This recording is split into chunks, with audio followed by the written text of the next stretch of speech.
Welcome to Bringing Intimacy Back. I'm the host, Dr. April Brown, and today we are talking about increasing bedroom intimacy.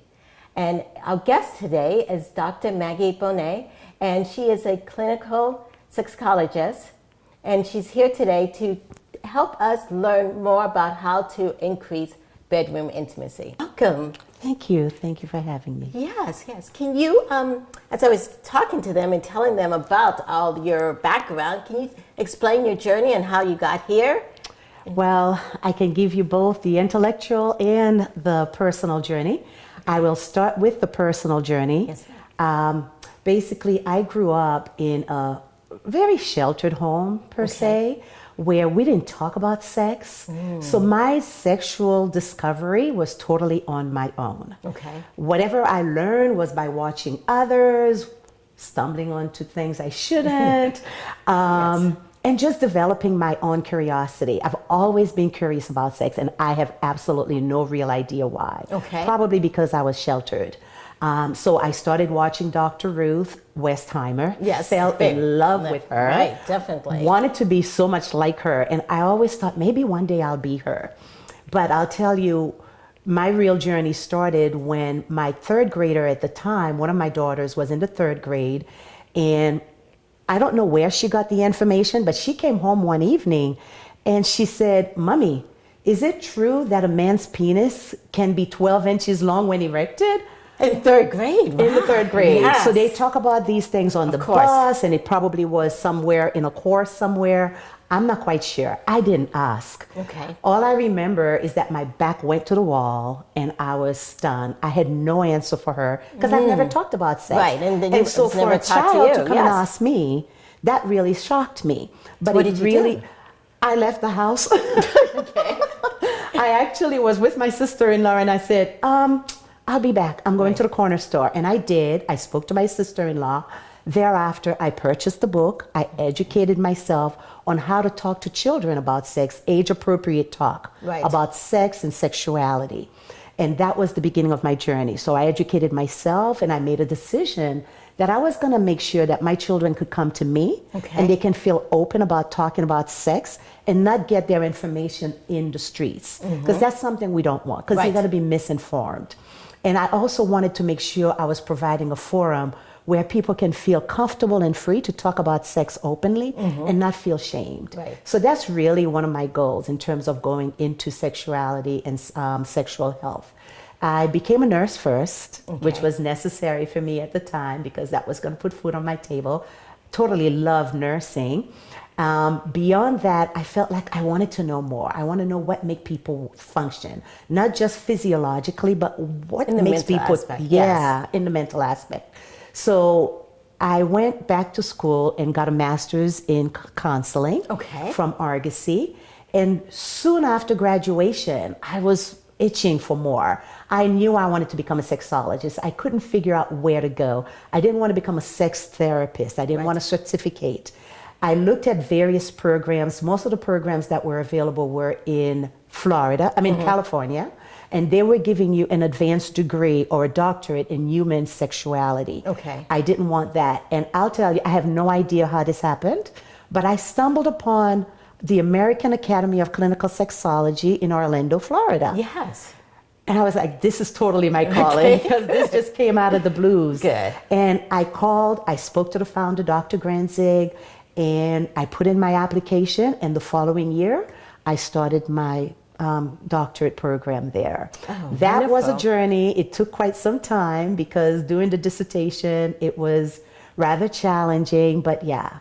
So I attended the American Academy of Sexology and graduated in 2015. Oh, awesome. Well, congratulations. Yeah. Thank you. Yes, Thank you. yes. And it's really good that you have that background of counseling. Yes. Nursing. Yes. Yes. And also now the psychology yes. of the sex and understanding that. So that's really great. We're going to take a small break right now. Okay. And then when we come back, we're going to talk about intimacy and increasing bedroom intimacy. Excellent.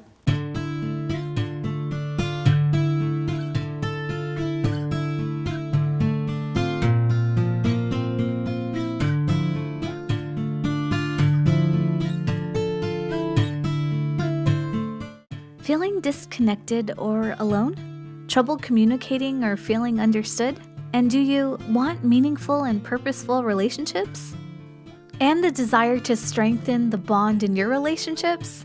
Yes, then we have to intimately connect. The Bringing Intimacy Back show is a show dedicated to inspire, enlighten, and encourage intimate connections. The show provides an engaging atmosphere to discuss and demonstrate ways to enhance intimacy in one's personal relationships with significant others, families, friends, higher power, and oneself. The show will discuss intimate connections in many different forms, such as sex, communication, emotional, physical, health, and spiritual. Thus, if you want to discover ways to increase the intimacy in your relationship, check out the Bringing Intimacy Back show, where intimacy is real.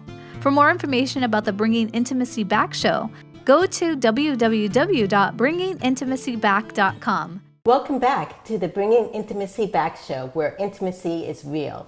And today our topic is about increasing bedroom intimacy, and we are so blessed to have Dr. Maggie Bonnet right here from Atlanta here coming today to talk about it. So Dr. Bonnet, what is your definition of intimacy? To me, now, of course, we know the dictionary definition of intimacy being a close friendship, closeness, and things like that, which is still part of my definition.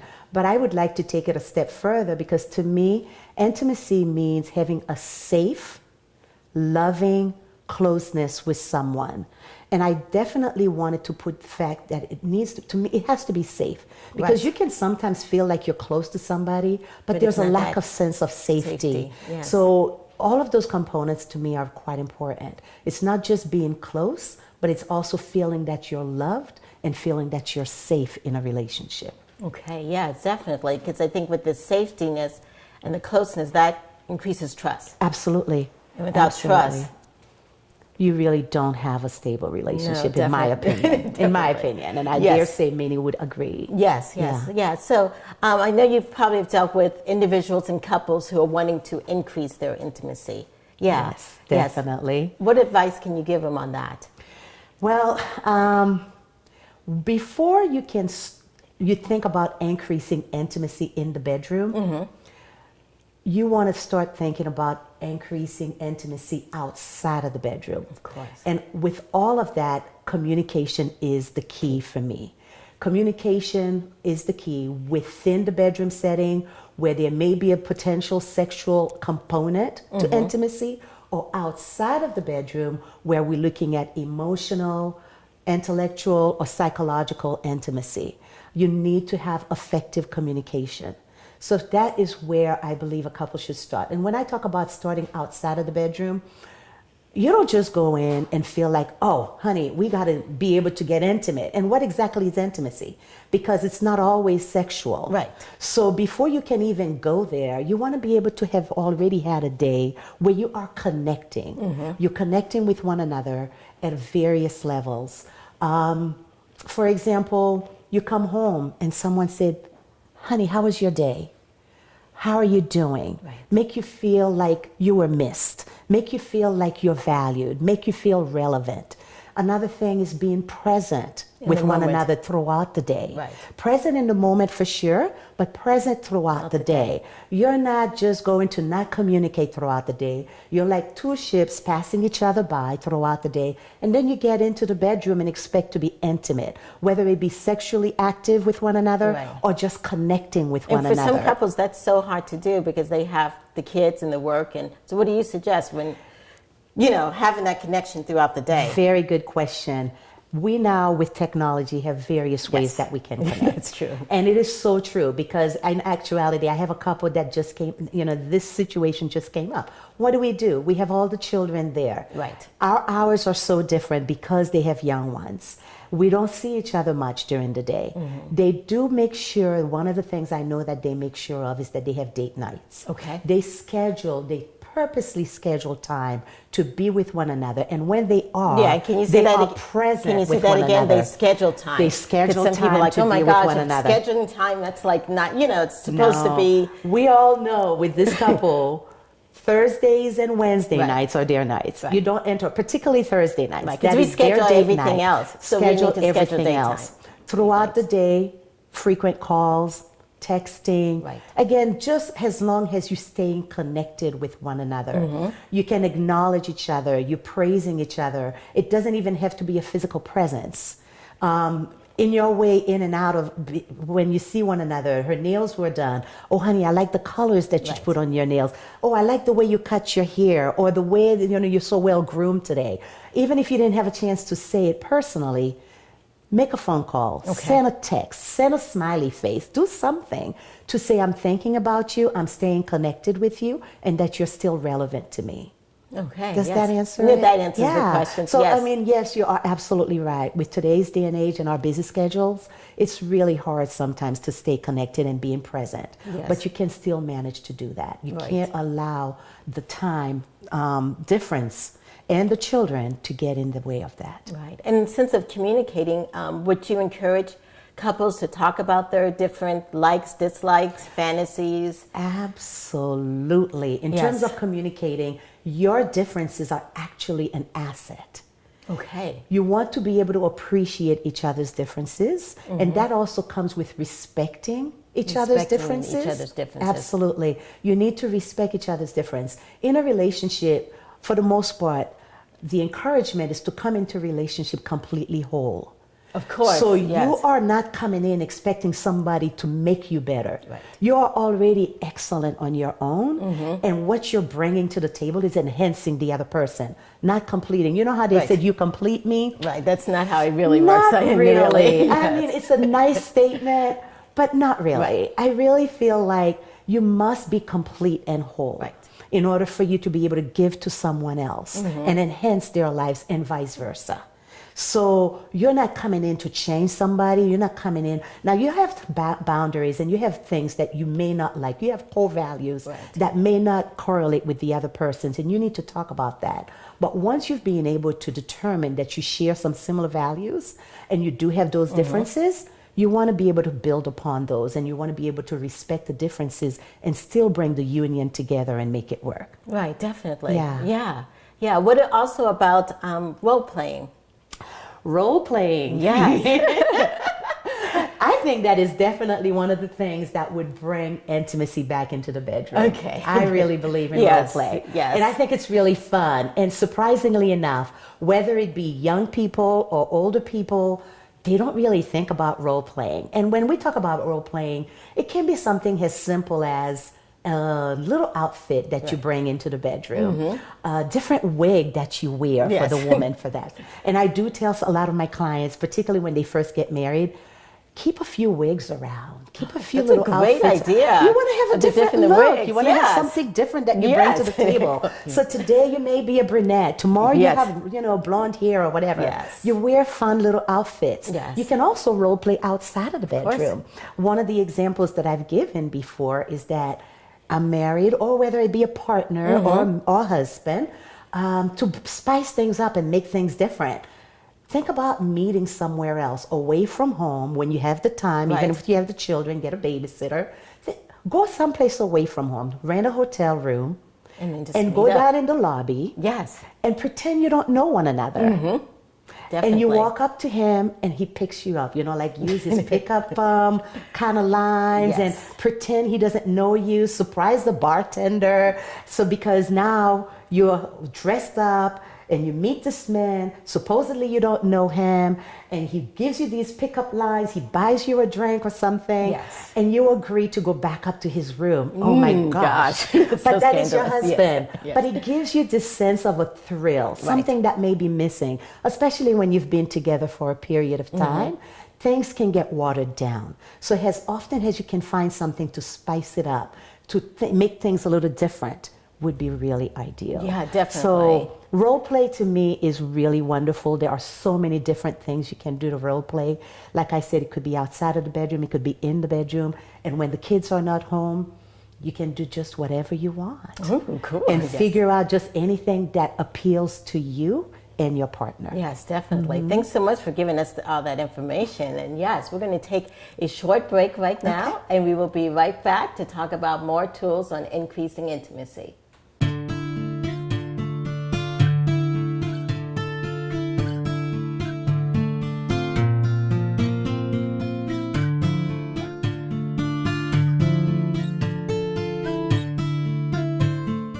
Feeling disconnected or alone? Trouble communicating or feeling understood? And do you want meaningful and purposeful relationships? And the desire to strengthen the bond in your relationships? Yes, then we have to intimately connect. The Bringing Intimacy Back show is a show dedicated to inspire, enlighten, and encourage intimate connections.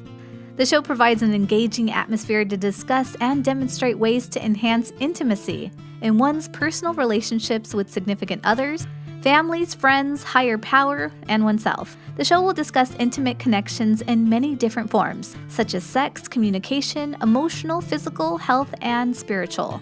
Thus, if you want to discover ways to increase the intimacy in your relationship, check out the Bringing Intimacy Back show, where intimacy is real.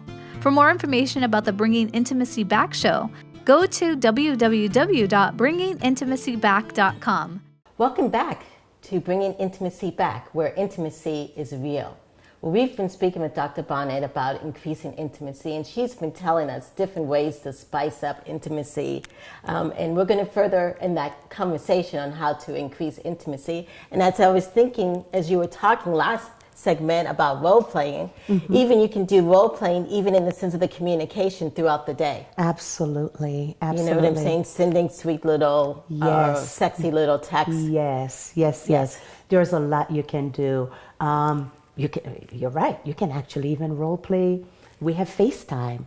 Right. You know, you can do so much with it, but just staying connected with one another throughout the day. I cannot emphasize that enough. And as I want to go back, communication is the key. So for example, if you want to see something happen in your relationship, with in a way that you want to increase the intimacy in your relationship. And again, keep in mind, we said it's not just sex. Right. It's all about connection. Right. Okay. So if you want to see something happen, tell your spouse.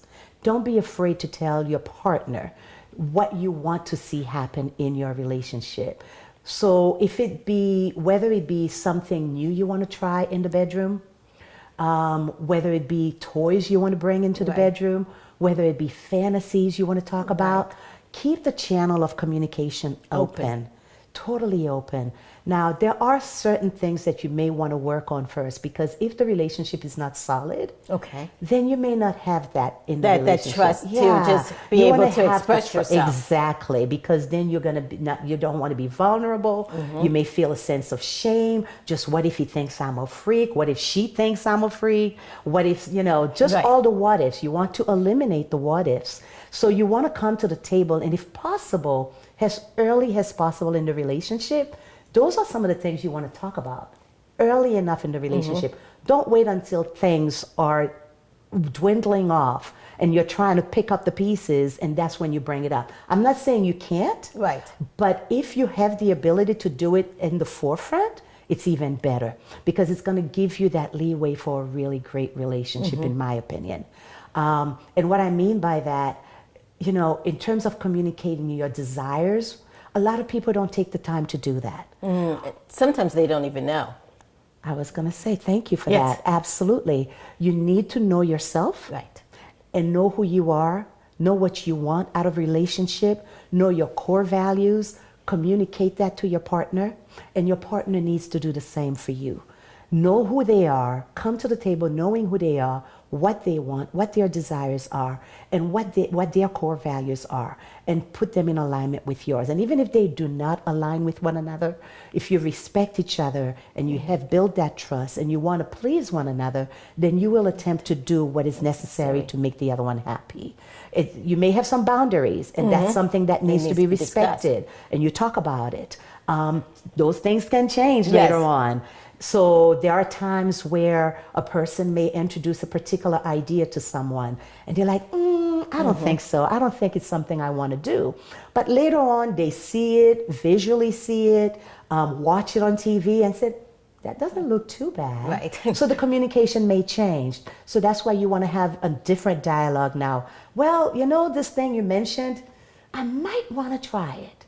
And it also, again, does take a lot of trust, because you want to feel safe in whatever you and your partner are exploring, you want to feel it's something that you're safe in. And I don't mean safe in terms of physical safety, but also emotional safety. Right. Because there are things that you may think is perfectly fine, but it's someone else, they may find it traumatic based on their background. Because people come to the table with a lot of baggage. Different stuff, yes. A lot of differences, a lot of baggage. And if you haven't addressed them or you didn't know about them, you may unknowingly trigger something that may be a traumatizing experience to someone.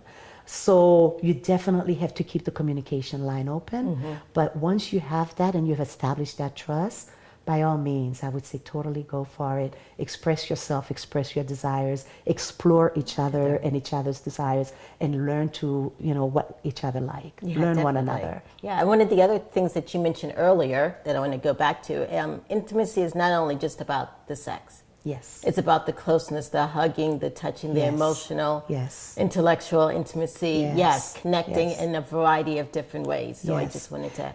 Absolutely, absolutely. And even intellectual, watching something like a little self-disclosure here, I'm intellectually stimulated. Right. You want to talk to me about science, and I'm like so excited. I could sit at the table and talk about a variety of different things, whether it be science or physics or medicine, and I am all in my glory. It may not be what somebody else likes, but for me, that's why I'm like, oh my gosh, like you got my attention. That will make me be present. Similarly, I may have a partner who's into sports, and that is their thing. Yes. And I will be totally present with you. And that way we're connecting because we're giving to each other, we're fueling each other's desires. So it's, again, like I said, emotional, intellectual, psychological, whatever it is that makes you warm up to someone else. Then try to connect at that level. Get to know your partner and connect at that level. Yeah, thank you Makes so sense? much, Dr. Bonnet. Absolutely. Yes, and so if our listeners are out there listening and they want to connect with you and learn more about all this that we've talked about, what's the best way to connect with you? I can be found on Psychology Today, but most importantly, petrichorcounseling.com. And I can be emailed at Maggie Bonnet, Bonnet, and it's Maggie with an I-E. A lot of people write Maggie with a Y. So it's Maggie Bonnet at petrichorcounseling.com. Yes, thank you so much. And thank you. My pleasure. Yes, good. Yeah, thank you, and we'll see you later at Bringing Intimacy Back.